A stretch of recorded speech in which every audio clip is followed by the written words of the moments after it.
Tienes 5 segundos para suscribirte al canal y darle me gusta. Entonces yo no robo, porque no quiero ser recordado como el ladrón o el corrupto. Pero hubo un presidente, el presidente Duarte, que la gente decía en ese entonces, el presidente no es ladrón, pero se rodeó de ladrones. Y en algún momento representó una esperanza para el pueblo salvadoreño. Pero si acaso es verdad que él no robó, qué tonto fue. Porque era la esperanza del pueblo, no tocó un centavo y manchó su legado por rodearse de ladrones. Entonces a mí no me va a pasar eso. No voy a ser el presidente que no robó, pero se rodeó de ladrón. Pero que me recuerden como el presidente que no robó y que no dejó que nadie robara. Y al que robó lo metió a la cárcel. Ya hay un par que ya están en la cárcel. Aquí tenemos 3 instituciones, la Corte de Cuentas, la Secretaría de Auditoría, pero principalmente la Fiscalía, porque es la que tiene los dientes. Y pues ya estamos por iniciar la construcción del CECOC, Centro de Confinamiento de la Corrupción. ¿No, bro? Queda cerca del CECOC. Existieron unos funcionarios que no querían que fuera, que decían que el presidente Nayib Bukele no quería que fuera. Alejandro Zelaya, Carolina Recinos y otra persona, que creo que es suficiente con... ¿Le sugirieron o le pidieron? No, me pidieron que no fuera, ¿verdad? Y que era orden del presidente Bukele. Por lo tanto, era un gran conflicto para ellos, para mí no, porque yo tenía claridad que yo tenía que ir por mandato constitucional, no lo tenía que negociar con nadie. Asistir sin la venia del presidente a la Comisión Especial de la Asamblea que investiga la colocación de deuda y el uso que el gobierno ha hecho del dinero durante la pandemia fue para el expresidente del Banco Central de Reserva el fin de más de 20 años de carrera técnica dentro de la entidad. Nicolás Martínez rompió el silencio en primicia para el noticiero, asegurando que comparecer a la Asamblea y aún más contradecir al gobierno sobre que éste sí dispuso de dinero durante la pandemia lo llevó a ser despedido tan solo horas después de sus declaraciones. Justo como a las 3 horas me llamó el asistente del secretario jurídico Corán Castro que fuera a Casa Presidencial, que necesitaba hablar conmigo.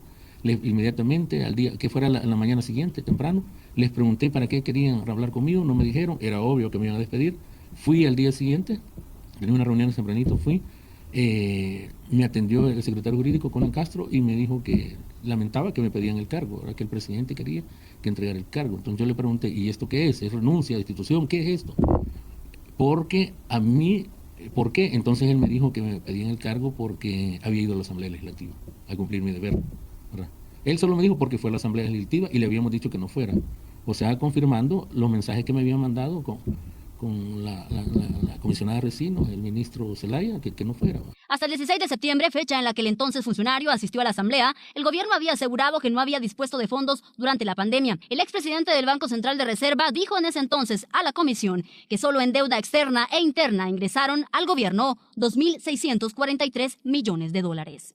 La ley me obliga a ir, quiera o no quiera yo, ¿verdad? Tengo que ir, le guste o no le guste al presidente de la República. Por lo tanto, cuando el presidente de la República decía de que no tenía fondos ni un centavo partido para la mitad, para mí, como presidente del Banco Central, ese era un discurso político de la máxima autoridad política del país, pero en un discurso político. Y yo, como presidente del Banco Central, no pertenecía a ningún grupo dentro del gobierno en donde deliberáramos políticamente qué vamos a decir. De hecho, el Banco Central gestionó con el Ministerio de Hacienda, porque el Banco Central es agente financiero del Estado, gestionó conseguir una emisión de bonos por $1.000 millones. El Banco Central trabajó en eso. Entonces, eso fue en julio.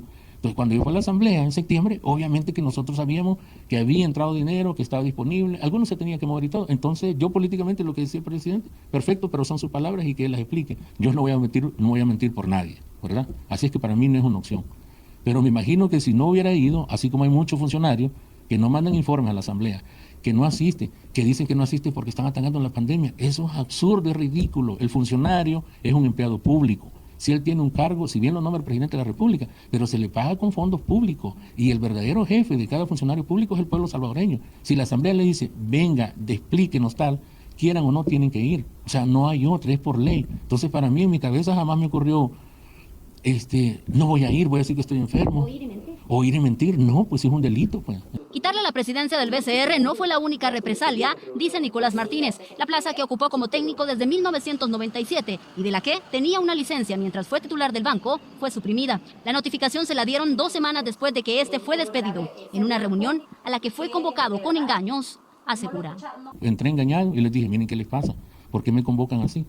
Y solo me dijo, no, mira, fíjate que este día el Consejo Directivo ha decidido cerrar tu plaza porque queremos ahorrar, lo cual es una mentira que el banco, porque están gastando más, han contratado asesores, han subido salarios a unas personas arbitrariamente, sin pasar por debidos procesos de concursos públicos, y en cambio me dicen a mí que van a cerrar la plaza porque quieren ahorrar. Entonces les dije yo, no estoy de acuerdo, voy a seguir las vías legales. El presidente del Banco Central me dijo, ok, haga lo que quiera, adiós. Hasta un tono despectivo, ¿verdad? Entonces, es obvio que, claro que es represalia por haber ido a la Asamblea. Su despido, no como presidente, sino como técnico del Banco Central de Reserva, está en manos de la Sala de lo Constitucional, donde interpuso un amparo pidiendo su restitución. ¿Qué le estoy pidiendo a la Sala Constitucional? Que respete mi derecho a la estabilidad laboral, que está consagrado en la Constitución, que respete el derecho al debido proceso, ¿verdad? Que respete el derecho a un trato digno, con decoro, ¿verdad? A que me informen, ¿verdad? Yo no merecía ser tratado así. Por ahora, el expresidente del Banco Central de Reserva espera que la Sala de lo Constitucional resuelva apegada a derecho y que su caso, dice, sirva de ejemplo para otros funcionarios que han sido removidos de sus puestos de trabajo por decisiones políticas. La presidencial Carolina Recinos reaccionó con cautela a la demanda de amparo interpuesta por el expresidente del Banco Central de Reserva, Nicolás Martínez. Martínez acudió a la Sala de lo Constitucional por el cierre de la plaza, a la que se reincorporó tras su paso por la presidencia del Banco Central. Vivimos en un país que tiene un Estado de Derecho. Todos los trabajadores, todas las personas, todos los salvadoreños y salvadoreñas tenemos instancias a las cuales acudir cuando creemos que nuestros derechos han sido vulnerados. Entonces yo siempre he insistido ante ustedes, dejemos que las instituciones funcionen. No opinemos al inicio y no opinemos prematuramente cuando los procesos recién comienzan. Dejemos que él siga su procedimiento y si considera y si al final aporta él pruebas a que le hayan sido violentados sus derechos, pues las mismas instituciones le van a conceder lo que tienen que conceder. En este momento yo no podría opinar más porque sería entrometerme en un proceso que ya inició. Negó que el gobierno haya recibido más de 3.000 millones de dólares en deuda, como lo demuestran las estadísticas que el expresidente del Banco Central de Reserva, Nicolás Martínez, entregó a la Asamblea Legislativa. Para Alejandro Zelaya, el expresidente del Banco Central de Reserva violentó cláusulas de confidencialidad de la institución. Un mercado bastante complicado. Creemos que se han violentado las cláusulas de confidencialidad, pero será el expresidente del Banco Central quien deberá, ¿verdad?, responder en su momento si es que hubiera algún tipo de demanda contra él, porque personalmente ha revelado un tipo de información inexacta o mentirosa. Yo soy contundente con eso, es falso que el gobierno ha contado con esa cantidad. Ya se los he dicho, lo que ellos hacen es contar todos los rollovers de la deuda que nos dejaron. La comparecencia de Nicolás Martínez en la Asamblea Legislativa refutó la narrativa del gobierno que se ha quejado de no tener fondos para enfrentar la pandemia. Falleció el expresidente del Banco Central de Reserva, Nicolás Martínez. De acuerdo con sus familiares, perdió la vida a causa de la COVID-19. Martínez fungió como titular del Banco Central de Reserva desde el 1 de diciembre de 2019 hasta el 17 de septiembre de 2020. Fue removido de su cargo tras exponer en la Asamblea Legislativa los recursos de los cuales dispuso el gobierno para atender la pandemia de coronavirus. Antes, el presidente negó la disponibilidad de ese dinero. El expresidente del Banco Central contaba con más de 20 años de trayectoria en el sector.